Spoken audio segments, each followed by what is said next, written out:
Tory with DCA Outdoor, and I'm out in Oregon today, and we're looking at Emerald Green Arborvitae. I get tons of comments from customers, landscape architects. Boy, Arborvitae always die. It's a piece of crap plant. We don't want it. It's no good.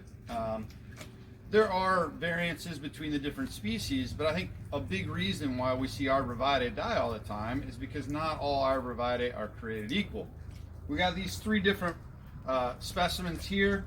This is a field-grown Emerald Green Arborvitae with a handball on it. This has been the driver in the market for years and years and years. You see these all over the place, and a lot of our customers and our distribution centers prefer not to buy this product anymore because they've had so much transplant loss.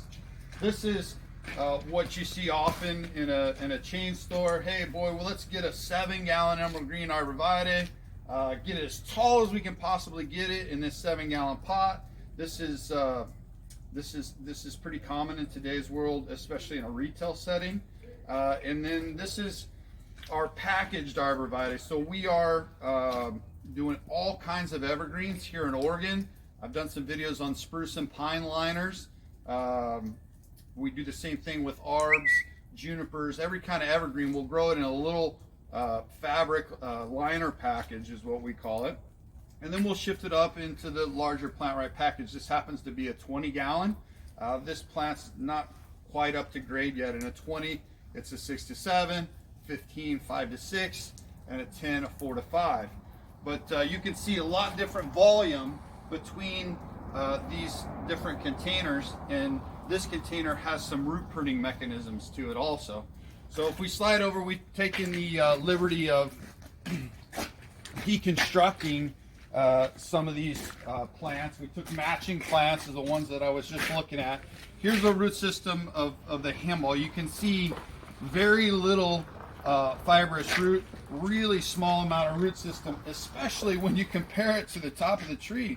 Staggering how little of roots are actually inside of that ball, and we wonder why they die. This one over here is the 7-gallon.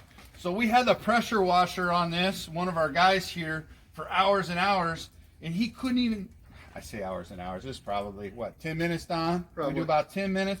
10 minutes, we try to pressure wash the media out from the root system, but we couldn't.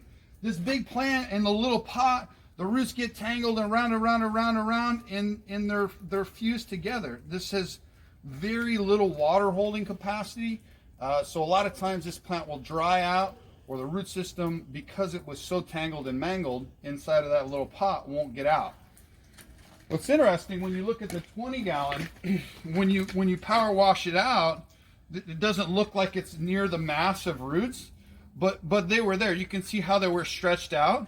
So if this were planted into the ground with a full amount of media, those roots that were out here at the edge that had been root pruned would have grown on out into the soil.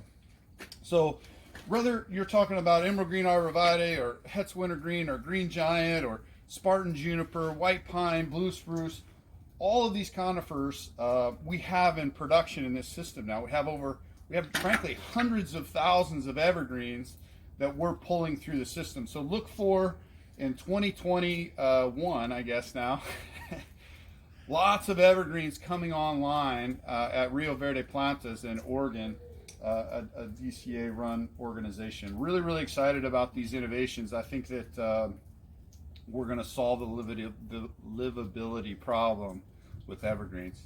Thanks a lot. Have a great day.